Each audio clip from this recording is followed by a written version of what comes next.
Shalom, apa kabar semuanya? Di dalam nama Tuhan kita Yesus Kristus, saya yakin kita semua dalam keadaan bersukacita. Tuhan memberkati engkau dan melindungi engkau. Tuhan menyinari engkau dengan wajahnya dan memberi engkau kasih karunia. Amin. Nah, suara hamba kali ini akan menunjukkan satu kesaksian dari seorang artis yang sangat terkenal pada tahun 1990-an sampai dengan 2000-an, Napa Urbah. Kita tahu bahwa Napa Urbah ini cukup terkenal dan saat ini beserta keluarganya sudah mempercayai Yesus sepenuhnya. Bagaimana dia dibentuk oleh Tuhan, mari kita saksikan lewat kesaksiannya dalam video ini dan kita dapat mengambil berkat dari kesaksian tersebut. Jangan lupa dukung channel ini untuk memberikan kesaksian-kesaksian lainnya serta mengembangkan channel ini dalam menyampaikan informasi. Shalom. Siapa di sini yang merasakan Tuhan besar sekali setianya? Saya datang ke sini bukan sebagai artis. Saya datang ke sini sebagai hamba Tuhan. Saya sih pengennya jadi hamba Tuhan.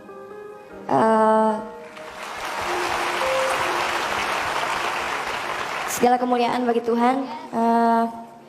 Saya ada di sini, saya bisa ketemu dengan Tuhan Yesus.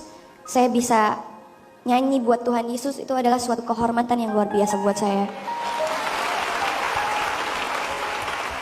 Jadi mungkin ada sebagian yang sudah tahu bagaimana ceritanya dulu. Mau diulang? Oke, biar saya konsentrasi. Jadi dulu saya adalah seseorang, bisa dibilang adalah seorang selebriti. Dan saya mempunyai kehidupan yang luar biasa sukses. Pada saat itu saya tidak mengenal Yesus. Walaupun waktu kecil keluarga saya tidak berasal dari keluarga yang mengenal Tuhan Yesus. Sama sekali nggak ada. Jadi waktu itu ibu saya bertobat lebih dahulu. Gara-garanya ibu saya sakit kanker tumor. Sampai akhirnya dia lumpuh, sampai akhirnya dokter mengatakan bahwa tidak ada lagi yang bisa dokter lakukan. Dan pada saat itu ada seorang pendeta yang kebetulan adalah dosen ibu saya, tiba-tiba lewat di depan pintu rumah sakit ibu saya. Dan saat itu Pak dosen itu berkata bahwa ada seseorang yang sanggup menyembuhkan kamu hingga membuat kamu berjalan lagi. Asalkan kamu percaya dengan iman dan ucapkan dengan mulut. Pada saat itu ibu saya sudah sangat putus asa dan akhirnya ibu saya bilang bahwa terserah, pokoknya saya butuh kesembuhan karena anak-anak saya masih kecil. Pada saat itu saya masih belum sekolah, masih mau masuk TK. Saya masih kecil banget. Dan tiba-tiba ada suatu kepercayaan yang luar biasa dari ibu saya. Akhirnya Bapak Pendeta itu menumpangkan tangan di atas kepala ibu saya. Dan Bapak Pendeta itu berdoa, Bapak dosen itu berdoa di atas kepala ibu saya. Dengan berdoa berapa lama gitu saya nggak tahu. Terus Bapak dosen itu bilang, bangun dan berjalanlah. Maka kamu akan berjalan hanya dalam nama Tuhan Yesus Kristus. Seketika itu juga ibu saya bangun dari kursi roda dan berjalan. Kemuliaan bagi Yesus. Dari situ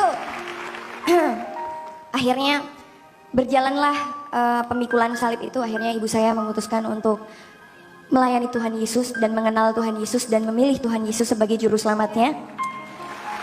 Walaupun ditentang oleh banyak keluarga karena kami memang bukan berasal dari keluarga yang mengenal Tuhan Yesus dan kami dari seberang, pasti semuanya juga udah tahu gitu kan. Pada saat itu saya tidak langsung ikut ibu saya karena pada saat itu saya tinggal di rumah nenek saya. Ada Teng Magelang, wong Jawa ya kan. Jadi pulau tinggal di Magelang di rumah nenek saya gitu. Jadi waktu nenek saya harus setiap hari Kamis Jumat saya ngaji. Kalau hari Minggu saya pulang ke rumah ibu saya ikut sekolah Minggu.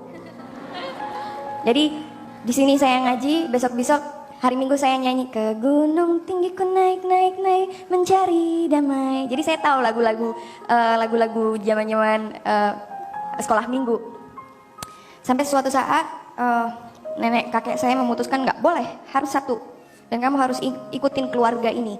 Jangan salah pilih. Akhirnya saya harus mengikuti keluarga gitu, keluarga dari ibu saya semuanya. Sampai saya umur 21 tahun, sebenarnya kesaksiannya sih panjang ya, menyangkut seseorang yang zaman dulu gitu, cuman kayaknya nggak enak aja gitu ngomongin, ya kan.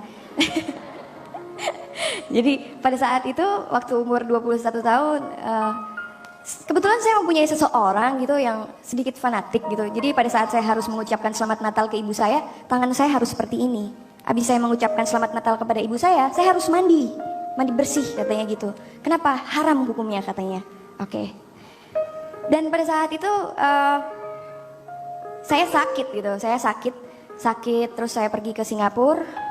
Dan kebetulan waktu itu saya putus sama mantan pacar saya yang dulu. Sekarang penggantinya gila, ganteng, anak Tuhan. Wah, gila ya. Tuhan Yesus tuh dahsyatnya, ampun gitu. Wah, saya dikasih yang melebihi dari segala-galanya gitu. Waduh, luar biasa gitu. Karena dulu kan saya mikirnya, wah itu jodoh saya, gini-gini segala macam. Udah deh, banyak penggemar yang telepon, nggak bisa harus. Wah, Tuhan itu emang luar biasa. Saya dipertemukan oleh pangeran ganteng ini, yang sekarang jadi suami saya. Waduh, langsung kupingnya dubur. Lalu saya sakit, kebetulan pada saat itu umur saya 21 tahun. Saya patah hati, saya sakit. Pada saat itu, ya namanya juga sakit hati pertama gitu. Rasanya mau mati, pengen bunuh diri, mau kawin tapi nggak jadi, mau menikah tapi nggak jadi kan. Jadi wah stres banget, saya rasanya pengen bunuh diri. Udah saya melakukan sembahyang dan segala macam. Pertanyaannya seperti ini, sekarang ini banyak sekali teman saya yang dari seberang mengalami kejadian yang sama persis dengan saya gitu. Pada saat mereka jatuh, pada saat mereka itu sedang punya masalah besar sekali, mereka sembahyang, mereka mencari Tuhan, tapi tidak diketemukan. Cuman ada satu Tuhan kita yang hidup, yaitu Tuhan Yesus. Mau ketemu setiap pagi, mau ketemu setiap malam, mau ketemu setiap menit, dia selalu ada. Dan Roh Kudus, saya nggak tahu apa namanya Roh Kudus dulu. Saya malah banyak orang bilang, wah itu roh-roh apa itu, penyembahan berhala atau segala macam. Wah banyak gosip-gosip kesana kemari gitu kan. Tapi saya nggak peduli gitu kan. Waktu saya sakit di Singapura, tiba-tiba ada John Hartman lagi khotbah di RCTI tentang kesembuhan, ya kan? Tentang kesembuhan. Terus pada saat itu saya dengerin, dan tiba-tiba saya ada keinginan untuk baca Alkitab. Dan saya mendapatkan ayat ini. Ayat apa ya? Om Li, kamu ingat gak ayat apa? Mazmur 6 ayat 2. Bunyinya apa?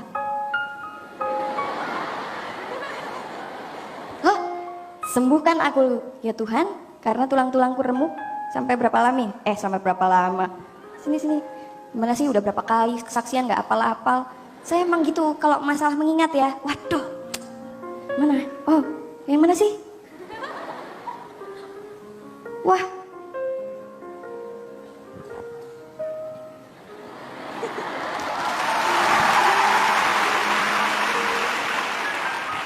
kasihanilah aku Tuhan sebab aku merana, sembuhkanlah aku Tuhan sebab tulang-tulangku gemetar dan jiwaku pun sangat terkejut. Tetapi Engkau Tuhan, berapa lama lagi? Kembalilah pula Tuhan, luputkanlah jiwaku, selamatkanlah aku oleh karena kasih setiamu. matur nuwun Mas. Ya itu, pada saat itu saya lagi benar-benar mencari gitu, tapi nggak ada jawaban. Tiba-tiba ibu saya punya Alkitab ada di kamar rumah sakit ya, terus saya ambil, saya dapat ayat itu. Wah, langsung merebes mili. Dengerin ya Mbak. Langsung saya merebes mili. Pada saat itu saya udah terkena, sebelum saya berangkat ke Singapura, saya udah cobain narkoba, udah cobain alkohol, udah cobain rokok. Wah, pokoknya parah banget sih, gara-gara putus cinta tuh kayak gitu. Makanya ini remaja-remaja di sini yang putus cinta, pelariannya jangan narkoba. Cari pacar baru, Tuhan. Tapi itu saya diremukkan dulu loh. Saya diinjek-injek, wah parah pokoknya deh gitu. Siapa di sini yang sudah ngelewatin peremukan? Loh, kok nggak ada yang angkat tangan? Siapa di sini yang sudah melewati peremukan? Tahu permukaan nggak? Nggak tahu? Tahu? Wah, kalau belum ngelewatin permukaan berarti belum sukses jadi orang Kristen. KTP, Kristen tanpa pengalaman. Setelah itu saya pulang ke Indonesia. Wah, saya lagi berapi-api. Wah, saya baca Alkitab tiap pagi. Wah, saya kecanduan, bukan kecanduan narkoba, kecanduan firman Tuhan. Akhirnya, oh, nenggaranya sidik-sidik tepuk tangan, sidik-sidik tepuk tangan. Aku jadi kagok jadinya. Soalnya gini, saya itu orangnya suka blank. Jadi kalau tepuk tangan nanti saya jadi blank. Oh, tadi ngomongin apa ya gitu. Kan gak lucu itu kan. Lebih lucu kalau saya masih continue itu. Sekarang nyampe mana? Tuh kan blank. Tadi nyampe mana? Oh iya, kecanduan firman Tuhan. Saya kecanduan firman Tuhan. Pada saat itu saya nggak langsung bilang sama ibu saya, "Mah, saya pindah Kristen." Enggak, saya masih mikir, wah gimana nih hebohnya dan gilanya para orang Indonesia yang gilingan padi akan menanggapi hal ini gitu kan. Tapi waktu itu saya bergumul dan kebetulan saya temenan sama Mas Ari Wibowo. Jadi pada saat itu dia sempat sempat bantuin saya kan, sempat ini segala macem. Terus, "Naf, sini deh, saya masakin hidangan spesial buat kamu di Bible study ini. Bible study setiap hari Rabu di rumah dia." Udah dong, udah makan enak-enak. Wah gila enak banget, siapa yang masak? Aku sendiri yang masak. Itu apaan? Babi. Langsung mau muntah gitu. Terus, wah itu kan haram hukumnya. Saya bilang gitu. Terus dia langsung bilang bahwa bukan apa yang masuk ke dalam mulut kamu, tapi apa yang keluar dari mulut kamu itulah yang mengharamkan kamu. Jadi jangan suka ngata-ngatain orang. Ya, sini siapa yang suka ngata-ngatain orang? Siapa yang dulu kalau nonton infotainment suka ngata-ngatain saya? Pasti ada, wah ini pasti ada. Pokoknya yang ketawanya paling kenceng ya itu. Sebenarnya saya ini ada calon rada jadi pelawak loh. Ya beneran, karena setiap saya ini ya gitu. Ya, lalu lanjut. Nyampe mana ya? Oh, babi, oke. Nyampe makan babi. Setelah itu persekutuan saya dengan Tuhan nggak langsung berhenti gitu. Maksudnya pada saat itu sempat berhenti karena saya ketemu sama teman-teman saya yang bandel lagi, mabok-mabokan lagi, ngobat lagi, ngerokok lagi, alkohol lagi. Sampai suatu saat saya ketemu sama pangeran saya di diskotik. Ini ketemu di diskotik lagi begini. Deng, deng, deng, deng. Oh, saya yang gitu ya. Saya begitu, dia gini. Jadi lagi sama-sama dabuk, ya kan? Ceritanya kita lagi sama-sama dabuk, terus dikenalin sama teman saya namanya Steve Immanuel. Itu kita juga harus banyak berdoa, semoga Tuhan jamah dia. Nah, pada saat itu saya dikenalin sama dia, saya nggak langsung naksir, soalnya saya waktu itu lagi deketin cowok lain gitu. Jadi pada saat itu pendekatan dia setiap hari bawain saya buah, pir, soalnya bapaknya kan juragan buah. Jadi setiap kali tuh bawa buah ke lokasi syuting, bawa buah, nyogok, pir, besok anggur, besok apel, besok buah kiwi, apalagi ya mas ya. Sampai meluluhkan hatiku dia beliin ikan perot. Dari ikan perot itulah akhirnya dia menyatakan cintanya pada saya. Berapa bulan ya? 1 bulan kamu pendekatan sama aku. Ya kan, saya kan susah didapetin. Pada saat itu kita terus tiba-tiba dia nanya, "Agama kamu apa?" Waduh, saya baru ingat. Saya punya pengalaman yang indah, sangat indah banget sama Tuhan. Waktu di Singapura dan waktu pulang dari Singapura. Dan pengalaman itu rusak gara-gara pergaulan saya lagi. Ketemu sama orang-orang teman-teman saya yang nakal-nakal lagi. Akhirnya saya melupakan Tuhan. Terus saya ingat, oh iya ya, kan gue udah pernah punya pengalaman indah sama yang namanya Tuhan Yesus ini. Terus tiba-tiba, saya nggak tahu, saya belum menyatakan bahwa okay, I'm Christian, not yet gitu. Tapi saya, terus tiba-tiba karena dia nanya itu, akhirnya saya bilang, aku Kristen. Aku bilang gitu kan, padahal belum. Gitu. Terus aku bilang, aku Kristen. Aku bilang, oh gitu ya, kamu Kristen? Ya udah deh, untuk memudahkan pacaran sama kamu, saya ikut aja kalau kamu Kristen. Oke. Pada suatu saat, kita ke gereja bareng. Saya nggak tahu ya, bapak-bapak, ibu-ibu, dan dedek-dedek, dan anak-anak muda semuanya. Jadi gini, saya mengenal Yesus duluan gitu. Tapi kalau yang lahir baru duluan itu suami saya. Jadi pada saat suami saya lahir baru, saya ikut-ikutan. Gitu. Jadi pengaruh dia itu sangat besar, pengaruh dia yang Tuhan kasih ke saya itu sangat luar biasa sekali. Jadi memang Tuhan sudah menyediakan penopang hidup saya, dan saya penolong dia. Kalau perempuan sebagai istri itu jadi lehernya suami. Kalau nggak ada leher nggak bisa digerakkan toh. Ya, jadi istri-istri itu harus menolong suaminya. Suami-suami harus mencintai istri seperti seperti Tuhan Yesus mencintai jemaatnya gitu. Itu suami saya kayak gitu. Luar biasa gitu. Sampai suatu saat saya bilang sama ibu saya, "Mah, kayaknya selama ini saya ke gereja nggak nyantai gitu loh, karena saya selalu diikutin sama orang-orang nggak penting gitu kan, sama pers-pers apa segala macam. Aduh, kok nggak nyaman banget, mau ketemu Tuhan aja nggak nyaman banget gitu kan." Akhirnya saya bilang, "Udah beraniin aja," kata dia seperti itu. "Maksud Allah," saya bilang gitu. "Iya, kamu beraniin aja, kamu bilang aja sama semua orang kalau kamu sekarang udah pindah Kristen," bilang gitu. Wah, konsekuensinya besar sekali ya kan. Saya lagi syuting 4 sinetron, album saya lagi kerjakan, kontrak saya masih banyak banget gitu kan. Cuman pada saat itu nggak tahu kenapa saya punya kekuatan yang sangat luar biasa, gedenya minta ampun. Sampai saya akhirnya, "Mah, yaudah deh, saya bikin konferensi pers aja deh," saya bilang gitu. Akhirnya saya memberanikan diri, saya bikin konferensi pers. Saya bilang sama seluruh Indonesia, saya percaya Tuhan Yesus sebagai juru selamat saya.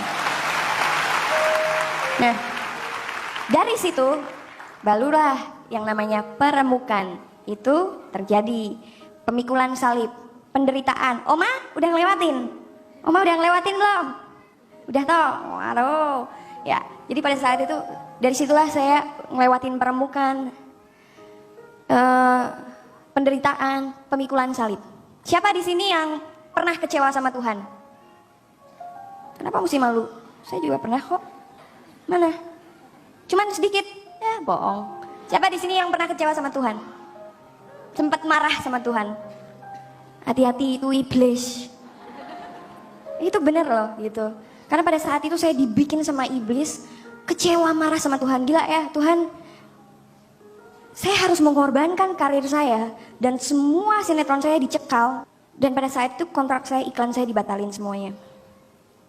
Sebagai saya ya lo ya, sangat berat buat saya untuk menghadapi masalah sebesar itu dalam kehidupan saya. Tapi saya percaya bahwa Allah turut bekerja dalam segala perkara untuk mendatangkan kebaikan. Jadi kemanapun sekarang ini,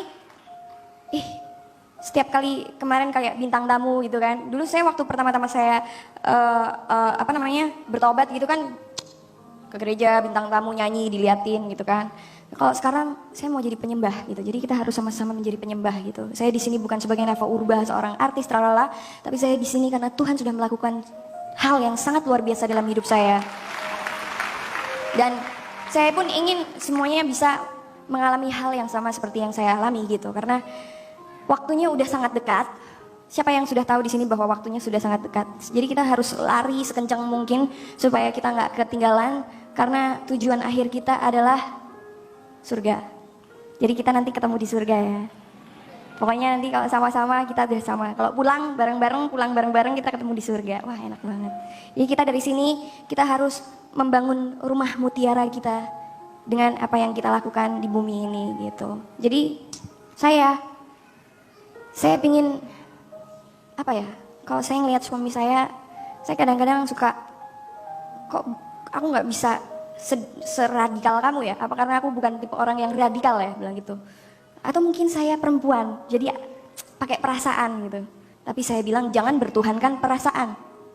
Itu saja. Jadi Tuhan Yesus sudah membuat hal yang sangat dahsyat dalam hidup saya. Akhirnya saya bertobat, saya ada di sini. Saya banyak mengalami kejatuhan. Kalau saya nggak dijatuhin sama Tuhan, saya nggak akan pernah tahu artinya kata bersyukur. Saya nggak akan pernah tahu arti kata memaafkan. Saya nggak akan pernah tahu arti kata rendah hati. Saya nggak akan pernah tahu arti kata mensyukuri. Sama sekali nggak pernah. Karena kalau dulu kita dihujat sama orang, balik hujat, ya nggak? Siapa di sini yang kalau dihujat sama orang balik maki? Hah? Loh, kapan? Dulu kan? Pasti ada kan? Pasti dulu pernah melakukan hal itu, ya kan? Ya kan? Merasa bahwa diri kita adalah orang yang harus dihormati. Bukan seperti itu? Mendingan kita menghormati orang. Masalah orang itu mau menghormati kita itu urusan Tuhan lah gitu. Yang penting kita nabung sesuatu aja di surga dulu. Kita menabung kebaikan buat Tuhan juga. Kita lakukan bukan diri kita kok. Kita lakukan buat Tuhan kok. Jadi lebih enak gitu loh. Nggak terlalu beban kita nggak terlalu berat atau segala macam. Kita lakukan buat Tuhan gitu. Emang susah loh ya kan. Tiap hari kita harus pikul salib. Dalam keluarga, permasalahan pacar, permasalahan suami, anak, permasalahan kehidupan lingkungan di pekerjaan, itu pikulan salib yang harus kita tanggung setiap hari. Tapi Tuhan kita dahsyat. Jangan bilang, masalahku gede. Tapi bilang, hei masalah, saya punya Tuhan yang besar.